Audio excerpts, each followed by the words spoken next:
Hello નમસ્કાર વિદ્યાર્થી મિત્રો, ધોરણ 10ની અંદર આપણે પ્રયોગ પોથીનું સોલ્યુશન જોઈ રહ્યા છીએ, જે ગાલા પ્રયોગ પોથી છે વિદ્યાર્થી મિત્રો. તો આપણે કુલ 1 થી 12 પ્રયોગોનું સોલ્યુશન જોયું. હવે આપણે 13મા નંબરના પ્રયોગનું સોલ્યુશન જોવાના છે વિદ્યાર્થી મિત્રો. તો આ વિડીયો તમને જરૂરથી ગમશે અને જો ચેનલને સબસ્ક્રાઈબ ના કરી હોય તો સબસ્ક્રાઈબ કરવાનું ભૂલતા નહીં વિદ્યાર્થી મિત્રો. ચાલો આપણે પ્રયોગ નંબર 13ની ચર્ચા કરીએ. સૌપ્રથમ આપણી પાસે વિદ્યાર્થી મિત્રો હેતુ છે વનસ્પતિના ભાગો પ્રકાશ પ્રત્યે પ્રતિચાર દર્શાવે છે તેનું નિર્દેશન કરવું. તો જવાબ છે વિદ્યાર્થી મિત્રો પ્રયોગો કરવા માટે આપણે સાધનની જરૂર પડે છે. સાધનની અંદર આપણી પાસે વિદ્યાર્થી મિત્રો છે કે ફ્લાસ્ક, તારની જાળી, એક તરફથી ખુલ્લી બારીવાળી લાકડાની પેટી. પદાર્થની અંદર આપણે વાત કરીએ વિદ્યાર્થી તો પાણી, અંકુરિત પામેલા વાલના બીજની આપણે વાત કરીએ વિદ્યાર્થી મિત્રો. ત્યારબાદ વિદ્યાર્થી મિત્રો આપણી પાસે આકૃતિ છે. આકૃતિ આધારિત આપણે પ્રશ્નો જોવાના છે વિદ્યાર્થી મિત્રો. તો આકૃતિ અહીંયા આપી છે, જે આકૃતિ તમે વિદ્યાર્થી મિત્રો જોઈ શકો છો અને દોરી પણ શકો છો.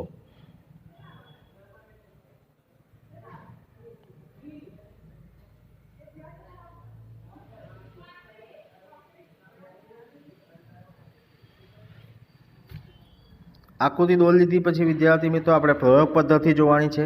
પ્રયોગ કેવી રીતે કરવાની છે તો સૌથી પહેલાં આપણે પ્રયોગ પદ્ધતિ વિદ્યાર્થી મિત્રો, તો સૌથી પહેલાં આપણે ફ્લાસ્કમાં પાણી ભરી અંકુરણ પામેલા વાલના બીજને તારની જાળી પર મૂકો.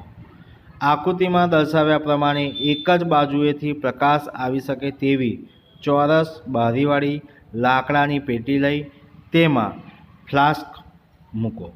લાકડાની પેટીને એવી રીતે મૂકો કે જેથી બારી પ્રકાશ તરફ રહે.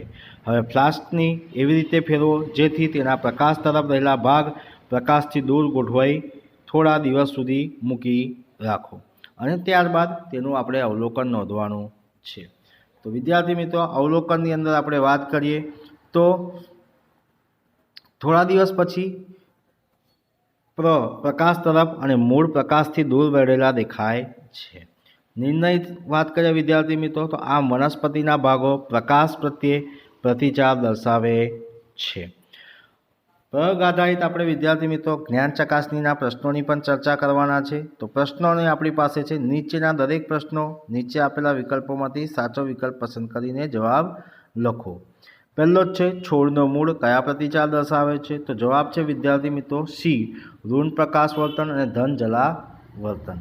બીજો છે પરાગનલિકાની વૃદ્ધિ અંડક તરફ થવાને કારણે કયો પ્રતિચાર આપે છે તો જવાબ છે વિદ્યાર્થી મિત્રો રસાયણ વર્તન આપે છે, એટલે કે સી જવાબ આપે છે. ત્રીજો પ્રશ્ન છે નીચે પૈકી કઈ વનસ્પતિ સ્પર્શની ઉત્તેજના સામે તેના પર્ણો દ્વારા ત્વરિત પ્રતિચાર દર્શાવે છે તો જવાબ છે વિદ્યાર્થી મિત્રો લજામણી, ઓપ્શન નંબર બી. નીચેના પૈકી કયો વનસ્પતિ અંતઃસ્ત્રાવ નથી તો જવાબ છે વિદ્યાર્થી મિત્રો કયો અંતઃસ્ત્રાવ નથી તો ઓપ્શન નંબર ડી, એટલે કે એડ્રીનાલિન.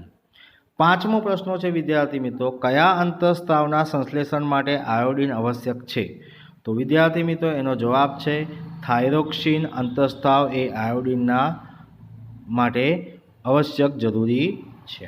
પ્રશ્ન નંબર 2 વિદ્યાર્થી મિત્રો, પ્રશ્ન નંબર 2 આપણી પાસે ચર્ચા કરીએ તો નીચેના પ્રશ્નો 1-2 શબ્દોમાં ઉત્તર લખો. ડાયાબિટીસ કયા અંતઃસ્ત્રાવની ઉણપથી થાય છે તો ડાયાબિટીસ એ ઇન્સ્યુલિન નામના અંતઃસ્ત્રાવની ઉણપથી થાય છે. હાઇપોથેલેમસ કોનો ભાગ છે તો હાઇપોથેલેમસ એ અગ્ર મગજનો ભાગ છે. ત્રીજો પ્રશ્ન છે નર જાતીય અંતઃસ્ત્રાવ કયો છે તો નર જાતીય અંતઃસ્ત્રાવ એ ટેસ્ટોસ્ટેરોન છે. તો વિદ્યાર્થી મિત્રો આ હતો આપણી પાસે પ્રયોગ નંબર 13ની ચર્ચા કરી. તો વિદ્યાર્થી મિત્રો આ વિડીયો તમને ગમ્યો હોય તો લાઈક કરજો, શેર કરજો અને કમેન્ટ કરજો અને જો ચેનલને સબસ્ક્રાઈબ ના કરી હોય તો સબસ્ક્રાઈબ કરવાનું ભૂલતા નહીં વિદ્યાર્થી મિત્રો. જય હિન્દ, જય ભારત.